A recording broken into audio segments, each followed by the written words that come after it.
बहुत से लोग अपने एक्साइटमेंट में ना वो जो स्कीम आती है 595, 1090 वो ले लेते हैं। 10% दिया, 90 बाद में दूंगा, पर वो थोड़ा प्राउड फील होता है ना लोग को, मेरे पास घर है। 1090 में घर आपके पास नहीं है, आप लोन लेने वाले हो तो घर बैंक का है। बोलते हैं ना रेंट वर्सेस बाय में the real successful thing is rent before bye.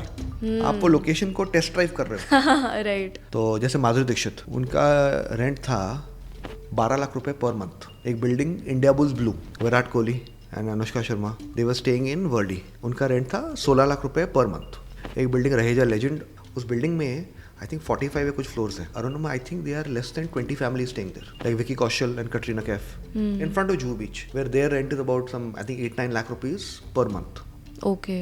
People who are paying so much money, उनको प्राइवेसी चाहिए। बैंगलोर आज वो है जो मुंबई शायद से होता था 2000 में, सबसे फॉरवर्ड लुकिंग शहर ना एक्चुअली बैंगलोर है। बैंगलोर का सबसे बड़ा स्ट्रेंथ पीपल है। Mix of good infrastructure and good affordability सिर्फ हैदराबाद में, मतलब वहाँ पैसा वसूल हो पाते। बट नोएडा के डिफरेंट फंडामेंटल्स है, जैसे सेफ्टी वेफ्टी, और लोग को लगता है नोएडा यूपी में है ना तो आई एम फ्रॉम नोएडा, तो I am just gonna say NCR. मतलब real estate actually is the most transparent industry in the world. जो शहर जो लोकेशन में माइग्रेशन होगा उसके रेट्स बढ़ेंगे। Early stage under construction, I am buying a small cap stock. जब मैं मिड लेवल अंडर कंस्ट्रक्शन पे ले रहा हूँ ना, then it's like buying a mid cap stock. When I am buying it almost at completion, तब मैं ले रहा हूँ एक लार्ज कैप स्टॉक। दुबई थोड़ा एनसीआर टाइप मार्केट है। NCR type market? एनसीआर तो मैं बहुत बार बोल चुका हूँ कि NCR is the F&O market of Indian real estate. I would have never thought कि आप ये पैरेलल ड्रॉ करोगे।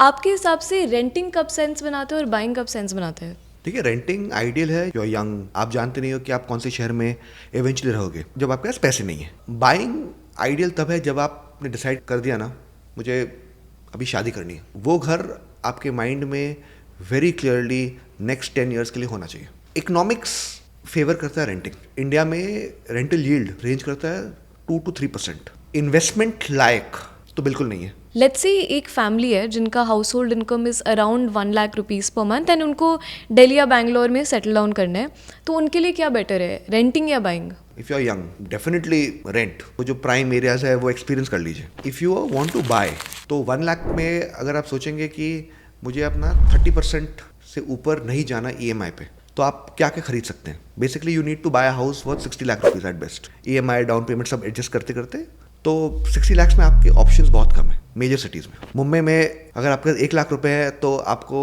वो सपना भी देखना नहीं चाहिए कि आप घर ले सकते हो। थाने भी मुंबई मेट्रोपॉलिटन रीजन में आता है, पनवेल भी आ जाता है, ठीक है, right. पर वो कोर मुंबई नहीं है। वहाँ पे आपके पास ऑप्शन है। Same thing in NCR. Delhi में तो कोई चांस नहीं है। Reality check. Reality check. Gurgaon में भी अभी कोई चांस नहीं है। आपका बेस्ट होप हो सकता है नोएडा, ग्रेटर नोएडा जो लोग बोलते हैं, या गाजियाबाद, फरीदाबाद। हाँ। तो आपने जैसे कहा उनका बजट लगभग 60 लाख रुपीज़ हो सकता है, तो इसका कोई थंब रूल है जिससे आप ये फिगर पे आए कि ये एनुअल इनकम या नेटवर्थ का कोई मल्टीपल होता है? मैं बोलता हूँ ये 5-20-30-40 रूल। ओके।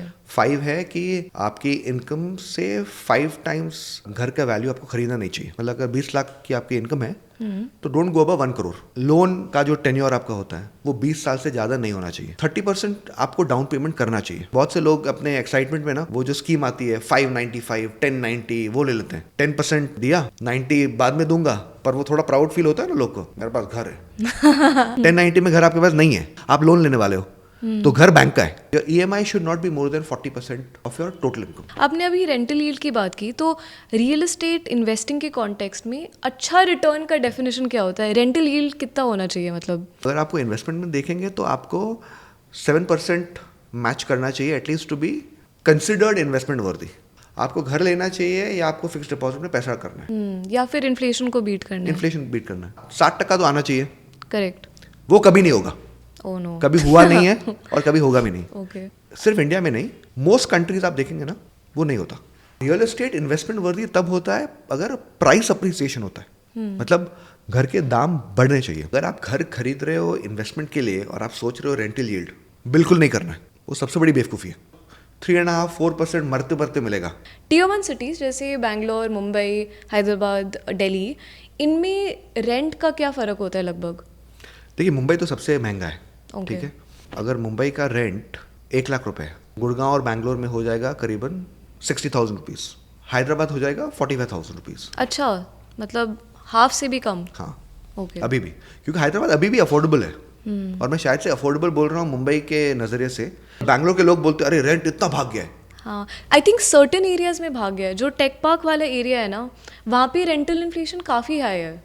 बट अगर आप ओल्ड रेजिडेंशियल एरियाज देखोगे ना, वहाँ पे थोड़ा कम है। एक बार इंफ्रास्ट्रक्चर बेकार है और पब्लिक ट्रांसपोर्टेशन और कम्यूट नहीं है ना, तो सब लोग घर लेते हैं जहाँ पे ऑफिस के पास, टेक पार्क जैसे आप कह रहे हैं, सबको उसके पास में ही रहना है। मैं गया था एक जगह बैंगलोर में थोड़े टाइम पहले, जयनगर, हाँ, वो थोड़ा ओल्डर पार्ट, एरिया है, इतना ग्रीन, इतना प्लैंड, रेंट अफोर्डेबल था, रीजनेबल था। बेलांदूर, सरजापुर, वो सब देखता हूँ। ORR स्ट्रेच्ड है ना। हाँ, बैंगलोर का फुटपाथ और road quality is the same ना, so I don't blame the people. God, cancel हो जाएगा ये पॉडकास्ट अभी। तो इन सिटीज में रहने के प्रोज एंड कॉन्स क्या है? मुंबई एक वाइब है, फॉर द वाइब्स। यस। या तो मुंबई उसके लिए ठीक है, क्योंकि उसके स्ट्रेंथ्स क्या है, सेफ्टी, वाइब, अपॉर्चुनिटी। गुड़गांव का स्ट्रेंथ क्या है, अभी भी वहाँ पे अफोर्डेबिलिटी है relatively. Private transport facility is good, roads वोड्स, पब्लिक ट्रांसपोर्ट तो बेकार है वहाँ पे, पर वहाँ पे अभी वो वाइब आ रहा है। सबसे ज़्यादा इंटरेस्टिंग पर्सनैलिटीज़ ना मुझे एक्चुअली बैंगलोर में मिले हैं। एंड बहुत डाइवर्स बैकग्राउंड से होते हैं। बैंगलोर आज वो है जो मुंबई शायद से होता था 2000 में, सबसे फॉरवर्ड लुकिंग शहर ना एक्चुअली बैंगलोर है। अग्रीड। बैंगलोर का सबसे बड़ा स्ट्रेंथ पीपल है। Mumbai good for public transport, Gurgaon good for private transport, Bangalore bad for private transport and public transport. But Delhi में तो मेट्रो भी है, आई थिंक उससे काफ़ी हेल्प हो जाती है। 19-20 का फर्क है दिल्ली मुंबई में। बैंगलोर का pro is people and con is infra.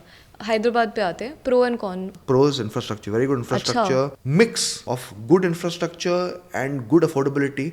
सिर्फ हैदराबाद में मतलब वहाँ पैसा वसूल हो पाते, पैसा वसूल, एग्जैक्टली। नोएडा एक चीज़ है, वहाँ पे भी आप बोल सकते हो कि अफोर्डेबिलिटी है और गुड इंफ्रास्ट्रक्चर है, बट नोएडा के डिफरेंट फंडामेंटल्स है, जैसे सेफ्टी वेफ्टी। और लोग को लगता है नोएडा यूपी में है ना, तो आई एम फ्रॉम नोएडा, तो आई एम जस्ट गोना से NCR। सबसे ज़्यादा पैसा वसूल है हैदराबाद में, हैदराबाद, उसके बाद शायद से नोएडा में, फिर बैंगलोर, गुड़गांव और फिर मुंबई। मुंबई तो बिल्कुल पैसा वसूल नहीं है। हाँ, ओके। रेंटिंग कल्चर में क्या डिफरेंसेस हैं? जैसे बैंगलोर में वर्क फ्रॉम होम का काफ़ी कल्चर होता है, that impacts rental decisions also. देखिए बैंगलोर में offices are giving competition to residential homes. Offices provide all the amenities, आपको घर जाके बस सोना ही है। You can spend 8 o'clock in the morning till 11 o'clock in the night. दिन के 16-17 घंटे आप बिता सकते हो, एंड शायद तभी वो 90 आवर वर्क वीक शुरू हो गया है। हाँ, वो 90 आवर वर्क वीक तो with the incentives and the environment which makes you feel as if आप वेस्टर्न कंट्री में हो। हाँ, सडनली सिंगापुर पहुंच गया। हाँ, मतलब गेट के बाहर आके फिर लगता पटना है, वो बात अलग है। NCR is the most interesting market, क्योंकि वहाँ पे बहुत सोसाइटल इशू है। वहाँ पे बहुत से लोग को बोलना अच्छा नहीं लगता कि मैं रेंट पे रहता हूँ। Mumbai is the other opposite, सब लोग शान से बोलते हैं मैं रेंटर हूँ। फैक्चुअली करेक्ट नहीं है, बट एटलीस्ट वो माइंडसेट है लोग का ना। रेंट में किसी और को दे रहा हूँ, वो पैसा कहाँ पे गया, उसके पास गया। घर ले रहा हूँ तो EMI मेरा एसेट बन रहा है। अगर किसी को घर रेंट करना है, उनकी इनकम का कितना परसेंटेज रेंट में जाना चाहिए? 2 टाइप्स ऑफ पीपल होते हैं। एक तो जो लोग डिसाइड कर देते हैं कि मुझे रेंट पे ही रहना है पूरी ज़िंदगी में, जिनको आज के लिए जीना है। गॉट इट, योलो वाली जनता। हाँ, राइट। तो वो जाके रहेंगे मुंबई में बांद्रा, अगर गुड़गांव में वो बोलेंगे गोल्फ कोर्स रोड में या कनॉट प्लेस दिल्ली में, वहाँ पे रहूँगा। दूसरे टाइप्स वो है रेंट कर रहे हैं पर उनका विजन क्लियर है, बॉस मुझे थोड़े टाइम में घर खरीदना है, तो वो लोग अपने रेंट पे कॉम्प्रोमाइज़ करेंगे। वो अपना कॉर्पस बनाते जाएंगे कि वो डाउन पेमेंट कर पाएंगे। You should not exceed more than 25% of your income in rent, क्योंकि आप 25% रेंट पे दोगे, आपको फिर 25% सेविंग तो करना है। 50% इसमें गया, राइट। बाकी is other 50% that you have to live on. Rent agreement में क्या क्या क्लॉजेस हैं जिनको हमें ध्यान से गौर से देखना चाहिए? एक चीज़ आपको याद रखना है कि रेंटल एग्रीमेंट में व्हाट कंडीशन आपको घर मिले और what condition you give it, क्योंकि उसमें बहुत डिस्प्यूट होता है। लैंडलॉर्ड और टेनेंट के बीच में ना। और बैंगलोर में तो वैसे भी काफ़ी लूट है, ये डिपॉजिट वो तो स्कैम ही है। डिपॉजिट एक तो वापस नहीं आता है, एक महीने का उसमें से पेंटिंग चार्ज डिडक्ट हो जाता है। और कितना पेंटिंग अभी होता है वहाँ पे, पेंटिंग का कितना कॉस्ट होता है? एग्जैक्टली उतना नहीं होता, लेकिन वो एक पूरे महीने का रेंट ले लेते हैं। कोई शहर में अगर मुझे बोले ना 7 महीने का रेंट इज डिपॉजिट, और मैंने तो सुना है वहाँ पे 11 महीने भी जाते हैं, वो स्कैम ही है। ठीक, वर्ल्ड ओवर अब लोग देखेंगे ना, it will not exceed in most markets more than 3 months। In some markets of India it is 2 months and 1 month। दूसरी चीज़ काफ़ी लोग को शौक आता है, ये एक ट्रेंड है कॉल्ड मूविंग चार्जेस। अगर आप शिफ्ट हो रहे हो वो बिल्डिंग के अंदर ना, सोसाइटी आपसे पैसा लेती है वो लिफ्ट यूज़ करने के लिए। एक घर आपको सेमी फर्निश्ड मिले, आपको बस 5 चीज़ें लेके जाना है, आपका rate why should it be the same of a person who will be carrying the sofa, table, TV. और अगर आपने वो भी किया, how can it justify rates like 15,000, 20,000, 25,000 rupees moving charges? ये रेंट एग्रीमेंट में लिखा होता है ये? अच्छा, ये वो लोग बोलते हैं ये सोसाइटी का चार्ज है। All these things have to be documented in the agreement. Deposit, moving charges, how you get the home, how you give the home back. ठीक है, एस्केलेशन, कैसी कंडीशन में आपको घर मिला है, राइट, क्या क्या चीज़ें घर के अंदर है, when will you vacate, what is the escalation, ठीक है, and how long is the agreement, and other charges outside the rent.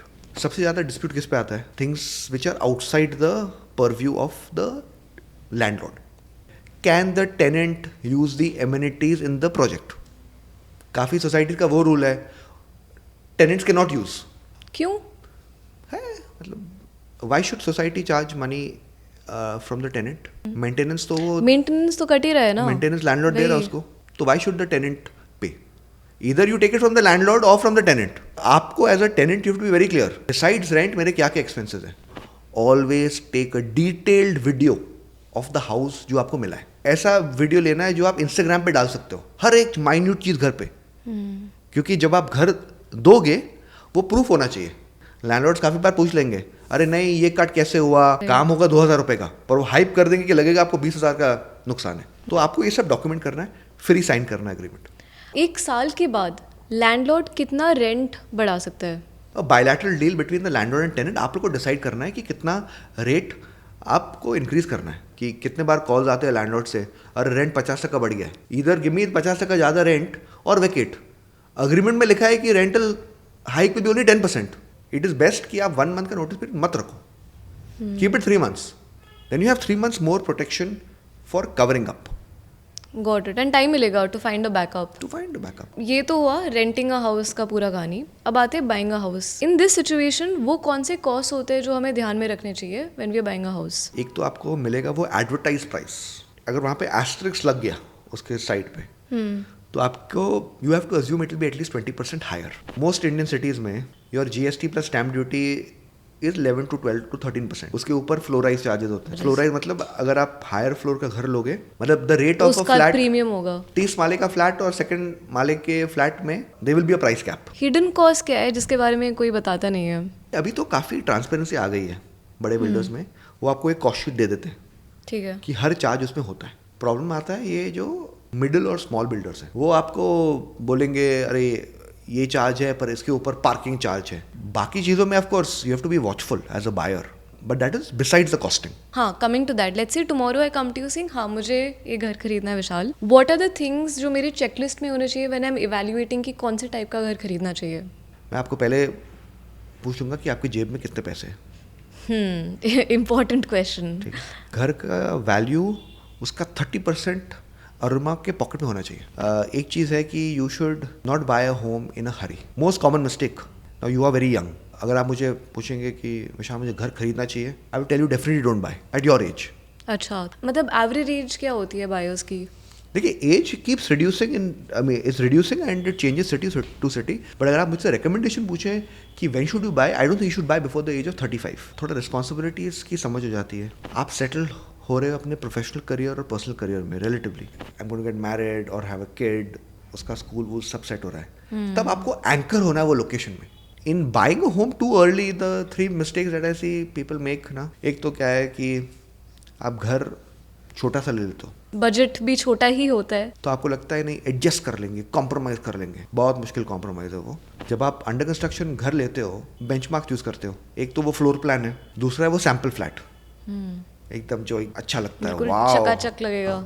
Reading और अंडरस्टैंडिंग ना एक स्किल है। इंपॉर्टेंटली आपको वहाँ पे देख के ना यू शुड नॉट फील डैजल्ड, क्योंकि वो घर आपको बड़ा लगेगा, वो रूम्स में डोर्स नहीं होंगे। अच्छा, बिकॉज वो डोर का भी वो रेडियस गेट्स यूज्ड अप ना, वहाँ पे आप कुछ डाल नहीं सकते हो, तो ये लगता है कि खुला है। दूसरी चीज़ क्या है कि ये फ्लोर टू सीलिंग हाई होता है, तो आपको लगता है बड़ा घर है। तीसरी चीज़, बेडरूम में बेड छोटा होगा तो आपको लगेगा बेडरूम बड़ा है। मैं I try to sit on the bed and then lie down, do I fit in it? 8 out of 10 sample flats in Mumbai, I barely fit in the master bedroom का bed. The second part you have to watch out for if you're buying a home too early.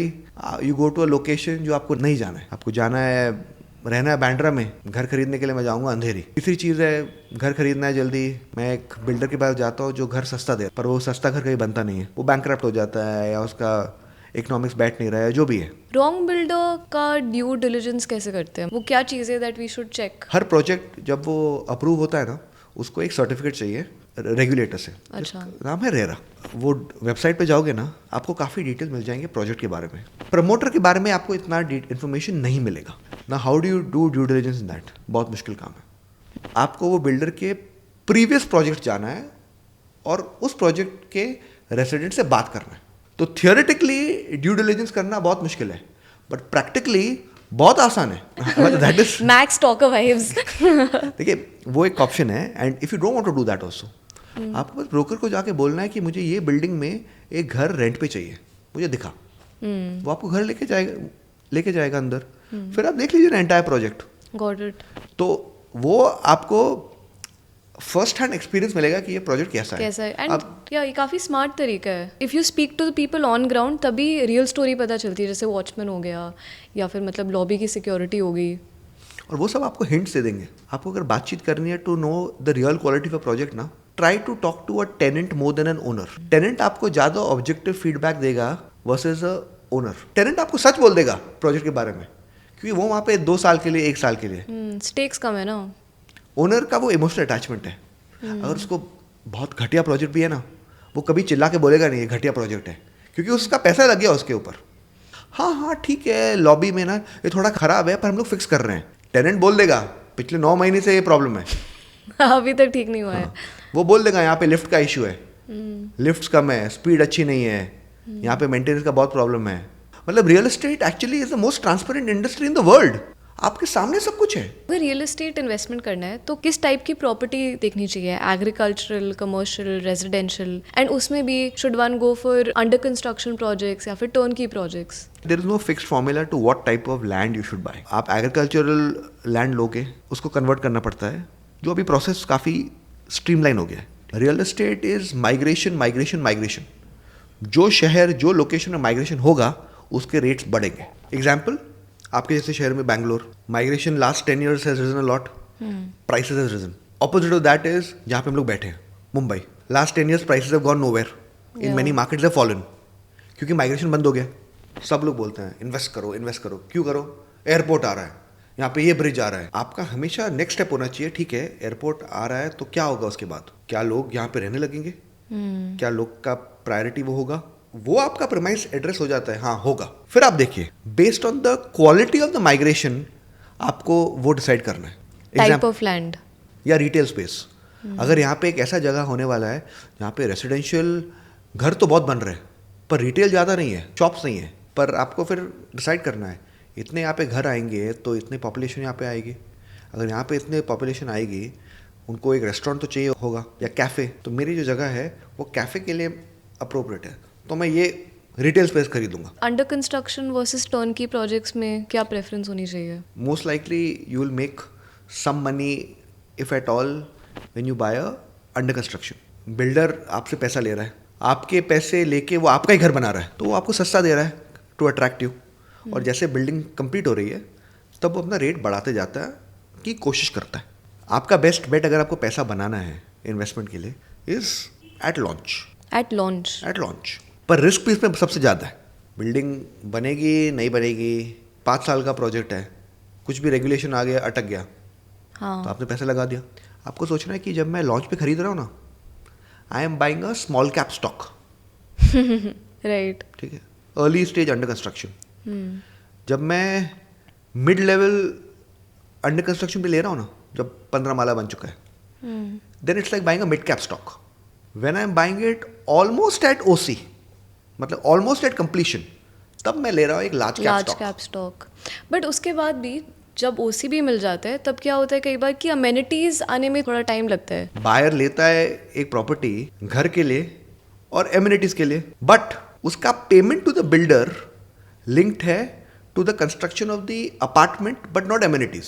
I am thankful कि अभी उन्होंने वो loop थोड़ा close कर दिया है कि बिल्डर को बताना है कि एमिनिटीज कब आएगी. पता चला मूव इन किया एंड फिर एक्चुअली क्लब हाउस 5 साल बाद शुरू हो रहा है. अभी तो यही हो रहा था ना, पता भी नहीं है कि कब आएगा. Circling back to a previous point, जैसे आपने कहा कि जैसे स्टॉक मार्केट में हम अंडर वैल्यूड स्टॉक्स खोजने की कोशिश करते हैं, रियल एस्टेट के केस में it is to find under valued land by seeing कि माइग्रेशन कहाँ होने वाला है. बिल्कुल. Right. The other opportunity is when can a location become an address? अगर आप एक गुड लोकेशन में एंटर करते हो ना, जो एक गुड एड्रेस बन सकता है, उस पे पैसा बन सकता है. मैं बैंगलोर का एग्जांपल लूंगा, जहाँ पे वो किंगफिशर टावर, वो सब जो बिल्डिंग्स हैं, यूबी सिटी वाला एरिया. हाँ, UB City area, Brigade Road, वो सब जो एरिया, वो भी एड्रेस है. वहाँ पे आपको इन्वेस्टमेंट रिटर्न्स मिलेंगे, ज़्यादातर नहीं, क्योंकि जो आपको बेच भी रहा है वो बेच रहा है कीपिंग अ सर्टेन प्राइस की ये ऑलरेडी एड्रेस है. But you go to a location जो अभी अच्छी लोकेशन है, मतलब कनेक्टिविटी अच्छा है, यहाँ पे ये इंफ्रास्ट्रक्चर सपोर्ट आ रहा है, यहाँ पे रिटेल आ रहा है, यहाँ पे कमर्शियल आ रहा है, पर वो प्राइड नहीं है कि मैं एक एड्रेस में रह रहा हूँ ना. अगर आप वो फोरकास्ट कर सकते हो, then you will make money. Everybody else is taking a location, I am taking an address. Damn, that's a flex. जैसे गुड़गांव में भी वो हो गया है, डीएलएफ कमिलियास. क्या है वो, अभी वो एड्रेस हो गया ना. हाँ. अब अगर हम लैंड ओनरशिप की बात करें, हमें कैसे पता चलेगा कि ये क्लियर है या उसमें थोड़े कॉम्प्लिकेशंस है when we are buying a piece of land? बहुत कॉम्प्लेक्स चीज़ है और इस पे बहुत से डॉक्यूमेंट्स भी हैं, 7-12 से लेके all the due diligence involve. The truth is ना, आपको क्लीन लैंड मिलना which is risk free is almost impossible. बड़े बड़े बिल्डर्स ऑल्सो ना, बिग लीगल टीम्स हैं, वो भी फेल हो चुके हैं. एक एग्जाम्पल, गॉडरेज का land in Nagpur, one Muslim family, उन्होंने वो लैंड किसी को बेचा. 20 साल के बाद गॉडरेज ने वो लैंड वो न्यू ओनर से लिया. सब कुछ रेडी होना चाहिए, ठीक होना चाहिए. उसके बाद एक केस हुआ कि according to Muslim laws the person who sold the land was not the right owner of the land, did not have the rights to sell the land. अच्छा, ऐसे. So it went to the court. तो because this is a combination of who is also selling, वो authority, तो उसमें बहुत complications हैं. अब एक केस स्टडी अप्रोच लेते हैं. Let's see 3 real estate investors हैं, तीनों का अलग अलग बजट है. एक का बजट है 25 लाख रुपीज़, एक का है 50 लाख रुपीज़ एंड एक का है 1 करोड़ रुपए. तो उन तीनों को किस टाइप का प्रॉपर्टी लेना चाहिए एंड कौन सी जगह पे? देखिए 25 लाख मुंबई में तो अगर वो सोचेगा भी तो वो क्राइम है. अभी वो गुड़गांव में भी वो क्राइम है, बैंगलोर में भी वो क्राइम है. तो 25 लाख वाले को ही has to go to a tier 2 city, उसको जाना है नासिक. 50 लाख पे आपको मौका मिलता है कि आप मुंबई मेट्रोपॉलिटन रीजन में खरीद सकते हो. जैसे आप गुड़गांव में, मेन गुड़गांव में नहीं, but in the outside part पे you can think of it at least. Same thing as Bengaluru. 1 crore फिर एक मौका होता है. 1 करोड़ में you can get things like in Thane. Bangalore में मैंने देखा है some areas close to the airport, वहाँ पे है. हैबिटेशन कब आएगा कब नहीं आएगा वो बात अलग है, बट वो अपॉर्चुनिटी है to buy. And maybe after some years when जब वो एरिया डेवलप होगा, फिर you will find some returns on it. वो 25 और 50 लाख्स वो सपना ही रह जाएगा. वो सपना है. 25 लाख्स में आप सपने भी देख नहीं सकते. वही अलाउड ही नहीं है. 50 लाख का के बजट में आप सपने देख सकते हो, और 1 करोड़ में शायद से आपका सपना रियलिटी हो सकता है. मैं वैसे समराइज करूँ. Okay, wow. अगर कोई बिल्डर कंस्ट्रक्शन में डिफॉल्ट करता है तो एक बायर क्या रिकोर्स ले सकता है उस केस में? In his commitment to the buyer, he has to do a refund to the buyer with interest. Practically it's not easy. सोचे अरुणा, मैंने एक घर लिया है, ठीक है, आपको मिलना था वो घर 3 साल में या 5 साल में. राइट. 5 साल पे नहीं मिला. बिल्डर आके बोलता है कि बस नहीं कंप्लीट हुआ, मेरे को और टाइम चाहिए. आप क्या करोगे? First I will cry. उसके बाद probably take that person to court. If you take him to court, most likely he will not start the project. Oh right, because मेरा ही फिर कॉन्फ्लिक्ट ऑफ इंटरेस्ट हो जाएगा क्योंकि मेरा ही पैसा अटका हुआ है. In one way you have to assume that the moment you have gone to the builder, no, you might be on opposite sides. He's a buyer and seller. But when things get stuck ना, you and he are on the same side, which is why most buyers accept the delays that जो होते हैं ना. ये भी सह लेंगे थोड़ा. Some, not all, some of them have a bigger legal team than the construction team. Right. They spend more time in ensuring that they are protected than actually doing the building properly. अगर मैंने नहीं किया ठीक ना, तो ये मेरे पास ये प्रोटेक्शन है. संभाल लेना. हाँ. अरे बॉस तू वो सब छोड़, बस सोच कि मेरे को बना ठीक तो प्रोडक्ट लो. बनाना है. You will not need the agreements. एक scam is not that only landlords are at fault, कि इट्स ऑल्सो टेनेंट्स. ठीक है, कि टेनेंट वेकेट नहीं करता. India's biggest problem when it comes to real estate is ना कि कोई कोर्ट जाना नहीं चाहता. तो द मिस्चीवियस एक्टर ना, whether he is the landlord और the tenant, he wins. And because one mischievous character will be there na, he will make sure the entire industry will include one more layer of verification. तू मुझे अपना LinkedIn profile दिखा, तू मुझे अपना Instagram दिखा, तू मुझे अपना. ये हुआ है मेरे साथ. हुआ है आपके मेरा LinkedIn प्रोफाइल मांगा गया है. But I know they also have to do their background check, no? क्योंकि ऐसा एक्सपीरियंस हुआ हो रहेगा किसी सकता के है. पास. हाँ, वही सबमिट कर देते हैं कई बार. थोड़े जनरल रियल एस्टेट इन्वेस्टिंग के क्वेश्चंस लेते हैं. तो रियल एस्टेट एक ऐसा एसेट क्लास है जिसमें लिक्विडिटी तो कम है ही, साथ ही में buying a property is such an emotional decision, right? तो उसको बेचना भी लगता है कि क्राइम ही हो रहा है. In that case real estate को सेल करने के लिए क्या होराइजन हमें रखना चाहिए एंड क्या माइंडसेट होना चाहिए? मैंने घर खरीदा 2 करोड़ का. 3 साल के बाद वो 2 करोड़ ही है. अगर आपको लगता है ना अगले 3-4 साल के लिए वो बढ़ेगा नहीं, कोई बड़ा शिफ्ट नहीं आने वाला, आपको बेच देना चाहिए. Every year you are losing out on 7-8% in opportunity cost. In 2025 अगर आपका घर है, अगर आपको 2 करोड़ का ऑफर आज मिले versus 2 crore 30 lakh in 2030, better to sell today. तो 2 करोड़ आपको कमा के you will easily make 70-80 lakhs, right? Normal instruments that are there, no? ये थोड़ा एक नैरेटिव बन गया है कि होम प्राइसेस नेवर फॉल. बेवकूफ़ी है. डिलूलू. वो बेवकूफ़ी है. अक्सर we come across these terms like super built up area, carpet area. इन दोनों में फ़र्क क्या है एंड इनका मीनिंग क्या है? मतलब ठीक है, सुपर बिल्ट अप एरिया का कोई मीनिंग नहीं है. ओ ठीक है, ठीक है, वो एक वर्ड है. बट इतना ट्रेंड क्यों कर रहा है फिर ये? सुपर बिल्ट अप एरिया का मतलब क्या है कि अरुणिमा गई एक घर खरीदने के लिए. घर के अंदर का ये जो एरिया है जहाँ पे कारपेट लग सकता है उसको बोलते हैं कारपेट एरिया. ठीक है, ठीक है, वो है 1000 स्क्वायर फीट. पर अरुणिमा घर खरीद रही है फ्लैट के लिए और सब एमिनिटीज़ के लिए, पार्किंग के लिए, पैसेज के लिए, लिफ्ट के लिए, स्टेयरकेस के लिए, स्विमिंग पूल के लिए, सब कुछ. Super built up area includes the area outside the house as well. तो आपका घर का साइज 1000 स्क्वायर फीट है कारपेट, बाहर का सब अगर मैं एरिया ज्वाइन कर दूँ and a divided by the number of flats that are there, वो है 400 स्क्वायर फीट. तो आपका कारपेट एरिया है 1000 square feet, super built up area है 1400 square feet. Oh fundamentally it's, I think if you ask me, it's a good definition. क्योंकि कोई major नहीं कर सकता ना वो रिमेनिंग 400 स्क्वायर फीट. तो लोगों ने इसको बहुत अब्यूज़ किया. No builder in Mumbai uses the word super built up area. NCR में they put super built up area. NCR में तो सब कुछ चलता है, बट ये लोडिंग क्या है, the difference between super built up area and carpet area. 1000 square feet carpet, 1400 square feet super built up area. तो 400 इज लोडिंग. तो 40% इज लोडिंग. ठीक है. है. तो लोग मुझे बोलते थे सर 40% लोडिंग है. तो ओके मतलब 40% लोडिंग है, मतलब आपके प्रोजेक्ट में तो बहुत एम्यूनिटीज़ होंगे, इतना कॉमन एरिया है, आपके पास जिम होगा, पूल होगा. सर नहीं सर कुछ नहीं है. तो मुझे 40% ये 400 स्क्वायर फीट जा किधर है मेरे को पता. उनके सेल्स स्टाफ भी ये जवाब नहीं दे सकते. तो बस ऐसे ही मजे में हवा में भाई, पर मैं क्यों बोल रहा हूँ 1400 स्क्वायर फीट अच्छा लगता है, बड़ा घर लगता है. हाँ. और आपका फिर पर स्क्वायर फीट रेट कम लगता है. सुनने में अच्छा लगा. If the house is 1 crore 40 lakhs, अगर मैं आपको कारपेट बेचूंगा ना, आप बोलोगे ओके 14,000 रुपीज़ पर स्क्वायर फीट. सडनली मैंने इसको बदल दिया और बोल दिया 1400 स्क्वायर फीट का घर है, नाउ इट इज 10,000 रुपीज़ पर square feet.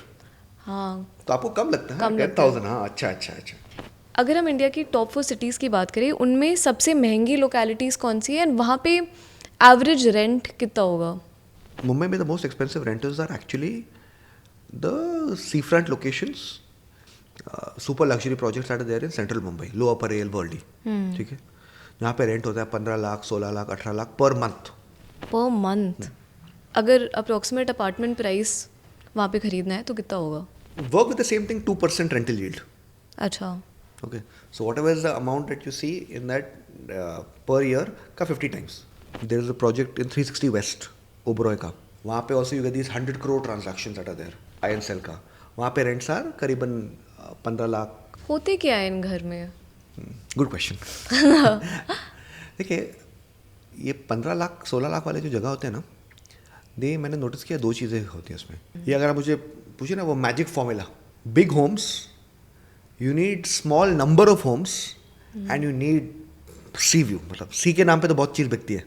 Virat Kohli and Anushka Sharma, they were staying in Worli. उनका रेंट था 16 लाख रुपए पर मंथ, तो करीबन 2 करोड़ पर ईयर का रेंटल एक्सपेंस। राइट। एक बिल्डिंग रहेजा लेजेंड वर्ली में, looking into the sea. Okay, उस बिल्डिंग में आई थिंक 45 या कुछ फ्लोर्स है। Arunima, I think they are less than 20 family staying there. ऐसा क्यों? Lot of people have bought multiple floors. It starts at a pretty high floor. Similar when it comes to like Vicky Kaushal and Katrina Kaif in front of Juhu Beach, where their rent is about some, I think 8-9 lakh rupees per month. Okay. But again, they're also very less flats.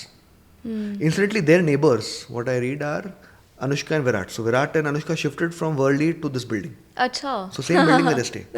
Right. In NCR, Gurgaon, Delhi, rents 15 lakh 16 lakh अभी हो गए हैं। गुड़गांव की second most expensive building, एक building called DLF मैग्नोलियाज, जहाँ का rent करीबन I think 6-7 lakh रुपए था। कमिलियास का 10-12 लाख तो होगा। फिर तो है वो farm houses, bungalows in main Delhi, Saket, Chhatarpur, even Lutyens, Jorbagh, all those areas. Central Delhi. वहाँ पे सम buyers have taken rent 15 lakhs 20 lakh rupees per month. The Congress politician Kapil Sibal had rented there for some 16 lakh rupees. Oh. In Bangalore, it is a central part, Brigade Road, UB City area, but they're still closer to the level which are sub 10 lakhs. Mumbai में सी view बिकता है, गुड़गांव में golf course view बिकता है, और बैंगलोर में I think जो हिल lake view होता है, थोड़े टाइम के बाद लेक्स बचेंगे नहीं, with the way I read about the encroachment, but अभी तो एटलीस्ट वो बिकता है। Got it. एंड हैदराबाद के केस में कौन से एरियाज हैं? The most expensive rental of Hyderabad will be lesser than 1/4 of Mumbai, Bangalore. Even this Jubilee Hills, Banjara Hills area? Jubilee Hills will be probably the only exception. ठीक है। Again, huge plots, वहाँ पे तो पूरा celebrity kingdom है ना वो। Exactly, वहाँ आधी टॉलीवुड तो वहाँ रहती है। बाकी जो financial center है, जो बड़ा financial district, वहाँ पे rents are, when you compare, it will not be 1/4 of the most expensive of Bombay, Gurgaon, Delhi. People who are paying so much money, उनको प्राइवेसी चाहिए। तो जैसे माधुरी दीक्षित, उनका रेंट था 12 लाख रुपए पर मंथ, एक building India bulls Blue, Worli में, अगेन सी व्यू, ठीक है। पर उन्होंने एक चीज़ की जो बहुत से लोग को करना चाहिए पर करते नहीं है। उन्होंने रेंट किया वहाँ पे आई थिंक करीबन 2 साल के लिए, और वहाँ पे घर खरीद लिया।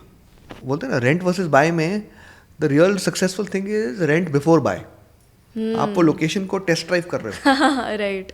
ये सब डेटा पॉइंट्स आपको मिलते कहाँ से हैं? मतलब हॉटलाइन ब्लिंग अलग ही चल रहा है यहाँ पे। नहीं देखिए, छोटा मार्केट है। My wife keep complaining actually कि बहुत से लोग गाड़ियाँ देखते हैं, और या some boy will look at a girl और a girl will look at a boy, I look at buildings.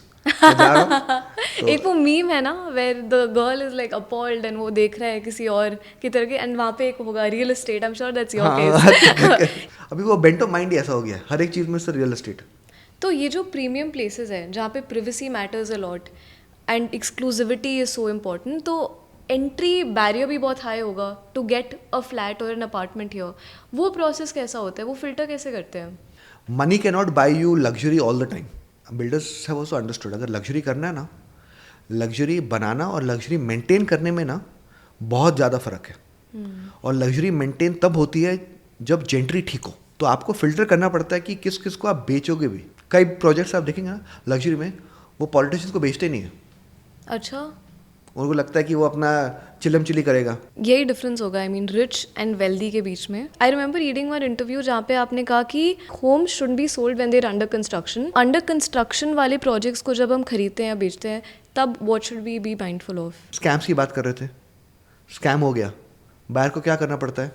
चुप बैठना पड़ता है। कोई डिले हो गया, बिल्डर बोल देता है कि ठीक है मैं काम नहीं करूँगा। किसको चुप बैठना पड़ता है? बायर को। और उसको चुप बैठना पड़ रहा है डिस्पाइट उसके पैसे से इंडस्ट्री चल रही है। मोस्ट प्रोजेक्ट्स पे 60 to 70% ऑफ जब प्रोजेक्ट का जो खर्चा है ना, वो बाहर से आता है। This is the only industry where you pay in advance, you pay a big amount and still you have zero leverage.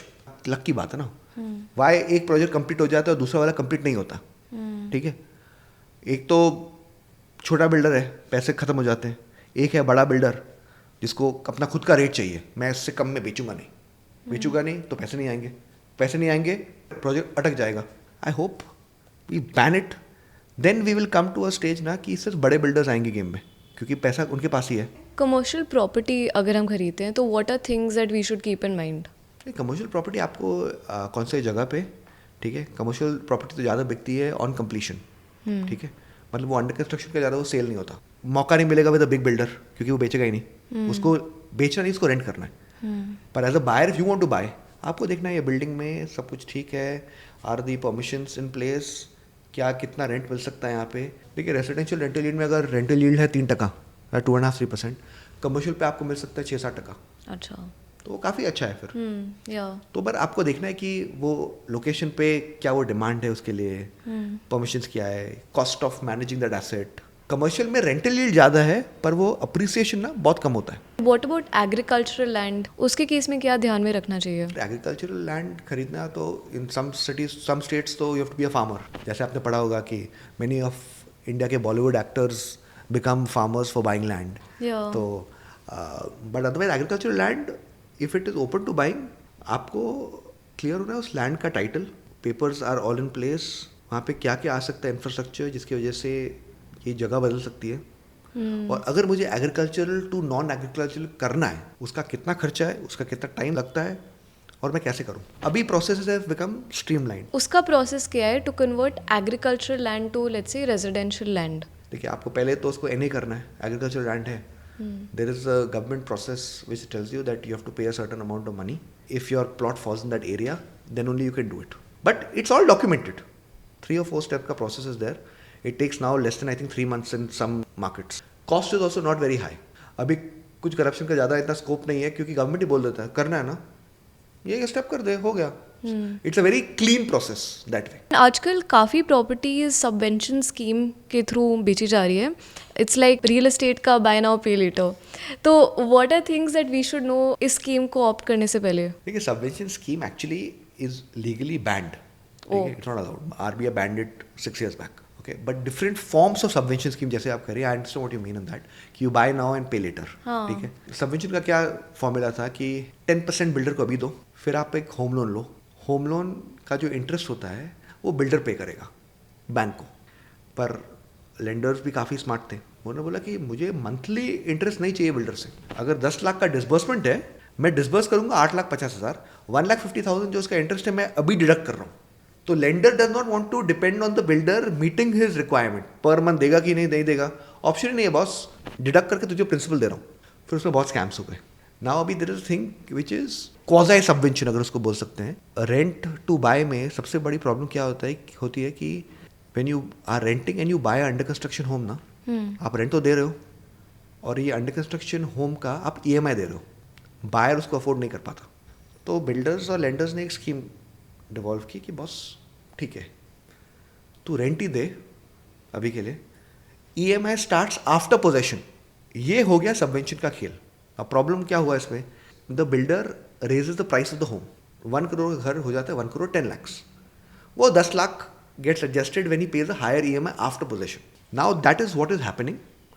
I think it is fair if you ask me from a business perspective. That is better than what was there in the earlier subvention. Earlier subvention पे was a banker involved. इस पे there is no banker involved. Builder used to tell the buyer, आप मुझसे ले लो घर, आपको EMI देना है only after possession. अगर बिल्डर ने डिफॉल्ट किया ना बायर के पास, EMI रीइंबर्समेंट करना बंद कर दिया, बैंक आएगा बायर के पास, बस अग्रीमेंट तेरे साथ था, तो आप दोनों साइड से पिस गए हो। जो स्कीम आपके लिए सबसे मोस्ट बेनिफिशियल था, you are the most hurt by it. मैंने नोटिस किया है कि काफ़ी लोग दुबई में रियल एस्टेट खरीदना चाहते हैं। Why is that happening? ऐसा क्या है? दुबई थोड़ा NCR टाइप मार्केट है। NCR टाइप मार्केट मतलब? बहुत स्पेकुलेटिव है, मार्केट छोटा है पर वहाँ पे अभी भी वैल्यू है, ठीक है। मतलब एग्जांपल देखिए, दुनिया की सबसे लंबी बिल्डिंग है बुर्ज खलीफा, वहाँ का रेट अगर आप देखेंगे ना 70,000, 65,000 रुपीज़, 80,000 रुपीज़ पर स्क्वायर फीट। जो मुंबई में तो बहुत हम लोग ऐसे बिल्डिंग्स देखते हैं। तो दुबई एक अच्छा लोकेशन हो जाता है, पर उसमें एक प्रॉब्लम भी अभी हुआ है ना, क्योंकि एनफोर्समेंट डायरेक्टरेट का वहाँ पे रेट भी ऑन सम पीपल जिन्होंने दुबई में इन्वेस्ट किया, क्योंकि उनकी राय में मनी लॉन्ड्रिंग ऑपरेशन हो गया। बहुत से मिलियनेयर्स जिन्होंने वहाँ पे इन्वेस्ट किया है उन सबको काफ़ी नोटिस गए हैं। और दुबई ऐसा मार्केट है जो फ्लेक्सिबल है in its offerings to buyers and investors.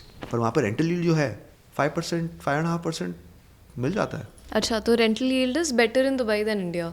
Speculative markets ना ऊपर बहुत जल्दी जाते हैं और नीचे बहुत जल्दी आते हैं, तो you have to be very clear कि आप कौन से पार्ट ऑफ द साइकिल आप इन्वेस्ट कर रहे हो। वो कैसे पता चलता है? वो बहुत मुश्किल, मतलब उस पर पैसा बनता है और पैसा लूज होता है। आपको अगर रियल एस्टेट इन्वेस्टमेंट तब करना है कि जब बहुत सालों के लिए प्राइसेस अटके हुए हैं, कुछ हुआ नहीं है, पर आपको अनुमान लग रहा है कि 2-3 साल के बाद ना एक इवेंट आएगा जिसकी वजह से बहुत से लोग यहाँ पे आ जाएंगे और रेट बढ़ जाएगा। जैसे आपके शहर में नोएडा, लोग वो स्टोरी चिपका रहे हैं जेवर एयरपोर्ट, जेवर एयरपोर्ट, जेवर एयरपोर्ट। हाँ। वहाँ पे कोई रहना नहीं चाहेगा तो लोग चाहेंगे वो दूर रहेंगे एयरपोर्ट से। यस। तो वो airport from a residential perspective makes no difference, no. NCR is the F&O market of Indian real estate. I would have never thought कि आप ये पैरेलल ड्रॉ करोगे। REITs as an asset class कैसे लगते हैं आपको? And also you can explain to the audience कि REITs exactly होते क्या हैं।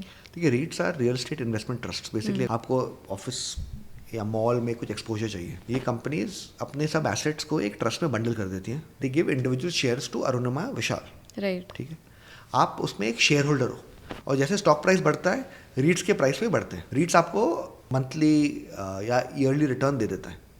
आपको डिटर्मिन करना है कि ये इसका प्राइस बढ़ेगा कि नहीं। ठीक है, रीट का जैसे स्टॉक होता है। ओके। बट ज़्यादातर it's a very safe asset, आपको 6-7-8% रिटर्न मिल जाता है। ये उन लोगों के लिए है जिसको रियल एस्टेट एक्सपोजर चाहिए पर उनको स्टेडी रिटर्न्स चाहिए ऑन रेडी एसेट्स। 4 ही कंपनीज है REITs that are there on the exchange, but all big बड़े कंपनीज। अगर किसी के पास एक स्मॉल अमाउंट है इन्वेस्ट करने के लिए एंड वो चाहते हैं कि वो रीट्स में डाले हाइपोथेटिकली, तो can they expect the same amount of appreciation जो एक प्रॉपर्टी इन्वेस्टमेंट में वो एक्सपेक्ट कर सकते हैं? यू कैन, अगर आप कौन से टाइम में वो एंटर करते हो वो रीट के स्टॉक में, वो एक ट्रिगर होता है ना कि आपको देखना है कि यहाँ पे क्या ये बढ़ेगा नहीं बढ़ेगा। अगर ऑक्यूपेंसी कम है ऑफिस में, क्या ये अगर बढ़ेगा तो फिर रिटर्न्स बढ़ जाएंगे मेरे पास। तो आपको फोरकास्ट लगाना पड़ेगा। पैंडेमिक के टाइम पे तो काफ़ी प्रॉपर्टी प्राइसेस में तेज़ी देखने को मिली, बहुत अप्रिसिएशन हुआ। एंड कुछ एक्सपर्ट्स तो कह रहे हैं कि इतनी तेज़ी अप्रिसिएशन आगे शायद ना हो कुछ सालों में। आपको क्या लगता है इसके बारे में? आई थिंक मुझे लगता है अगले 2 साल के लिए ना बहुत कम प्राइस बढ़ेंगे, प्राइसेस स्टैग्नेट हो जाएंगे या गिरेंगे। ठीक है, तो अपसाइड का तो पोटेंशियल ज़्यादा चले गया। आपको बस अनुमान लगाना है कि शायद से प्राइसेस फॉल होंगे कि नहीं, और अगर होंगे तो कितना फॉल होंगे। मुंबई में तो I am 100% certain price will fall. NCR में also I am reasonably certain price will fall, but NCR prices will fall more than Mumbai. अच्छा, ऐसा क्यों? एक तो स्पेकुलेटिव डिमांड है, प्राइसेस बहुत ज़्यादा बढ़ गए। वहाँ पे अंडर कंस्ट्रक्शन प्रॉपर्टीज़ में बहुत वो एक्सूबरेंस है। एनसीआर में देयर कल्चर इज ना फर्स्ट ट्रांसफर फ्री। मतलब क्या होता है? अरुणिमा ने घर लिया, ठीक है, 5 करोड़ का घर है। रूल है यू हैव टू पे 10% एवरी 6 मंथ्स। अच्छा। मोटा मोटी अगर आपने 50 लाख डाल दिए, आप सोच रहे हो कि मेरे पास 1 करोड़ है जेब में, पर मैं बेचना अभी शुरू करूँगी 6 महीने के बाद। तो अगर प्राइस बढ़ गया 10%, 12%, तो ये हो गया 5 करोड़ घर बिकम्स व्हाट 5.5 करोड़ या 6 करोड़, व्हाटएवर। इजी कैलकुलेशन के लिए 6 करोड़ अनुमान लगा दीजिए। ठीक है। आपका कैलकुलेशन क्या है कि मैं 50 लाख इन्वेस्ट कर रही हूँ और मुझे मिलेगा 1 करोड़ प्रॉफिट। क्या रिटर्न्स है ना। अगर ऐसा हुआ तो, अगर ऐसा नहीं हुआ, आपके पैसे नहीं है 1 करोड़ के ऊपर, तो आप डिस्ट्रेस में वो बेचना चाहेंगे। मैं बोलूँगा 5 का तो वैल्यू नहीं है, मेरे को यहाँ पे 4 प्रॉपर्टी सेम बिल्डिंग में मेरे को मिल रही है 450 में, फिर क्या होगा? रियल एस्टेट बबल पॉप होगा। 10% at the start you have to pay only, क्योंकि मैंने बहुत कम कैपिटल डाल के इतना बड़ा एक्सपोजर ले लिया, तो वहाँ पे ज़्यादा टूटेगा। गुड़गांव में ये वहाँ पे गया था एक बार एक प्रोजेक्ट में देखने के लिए, मैं ढूंढ रहा था बायर्स, और सब ब्रोकर इतने चेक लेके जाते हैं ना, अरुणिमा का चेक, विशाल का चेक, संदीप का चेक, इसका चेक, तो आप दिखा देते हैं 4 लोगों ने अप्लाई किया मेरा साइट से है, और ये 4 लोगों ने हर प्रोजेक्ट पे डाला है, क्योंकि आपको पता नहीं अलॉटमेंट आपको मिलेगा कि नहीं, वो सब मतलब ढोंगी है ना। मुंबई में ओवर सप्लाई बहुत है। अच्छी चीज़ ये है कि मुझे लगता है कि मुंबई डेवलपर्स हैव बिकम बहुत प्रोफेशनल, तो वो अडेप्ट कर लेंगे, डिस्काउंट कर देंगे, पेमेंट स्कीम ले आएंगे। बैंगलोर में ज़्यादा कुछ ऊपर नीचे मैं एंटिसिपेट नहीं करता। बैंगलोर में अगर प्राइसेस बढ़ते हैं ना, कोई चिल्लाता नहीं है, क्योंकि वो जानते हैं कि prices should never go out of control. Public eye में उसको नीचे गिराना बहुत मुश्किल है। तो अगर मैंने 3 करोड़ पे घर बेचा, I can not make it 2.5 crore public में, तो मुझे कुछ ना कुछ करना पड़ता है कि तू साइट पे आ, फिर सर हम लोग क्लोज करते हैं 2 करोड़ 50 लाख पे, राइट। पर वो बिल बोर्ड पे नहीं डाल सकता। आई थिंक बैंगलोर सबसे मेच्योर मार्केट है। Stalled projects among the major markets of India सबसे कम बैंगलोर में है। All right, amazing. On that note, thank you so much for your time, Vishal. This is very, very helpful. Thank you, Arunma. Good luck with the podcast and hope it turns out well for you and your audience. विशाल जी ने कई सारी चीज़ें सिखाई, जैसे rent versus bye का 5-20-30-40 rule, scams and common mistakes से कैसे बचे, एंड इंडिया के रियल एस्टेट मार्केट में अभी कहाँ पे वैल्यू पॉकेट्स हैं। रियल एस्टेट एक लॉन्ग टर्म एसेट है एंड इसमें बिना रिसर्च किए पैसे डालना मतलब कोई स्टॉक खरीदना टिप्स के बेसिस पर। तो प्लीज़ घर वालों के प्रेशर पे मत आइए, रिसर्च करें, पहले सोचिए, फिर समझिए एंड देन फैसला लीजिए। आपका क्या फंड है, रेंटिंग या buying? Comment below. That's all for today. Until next time, keep growing.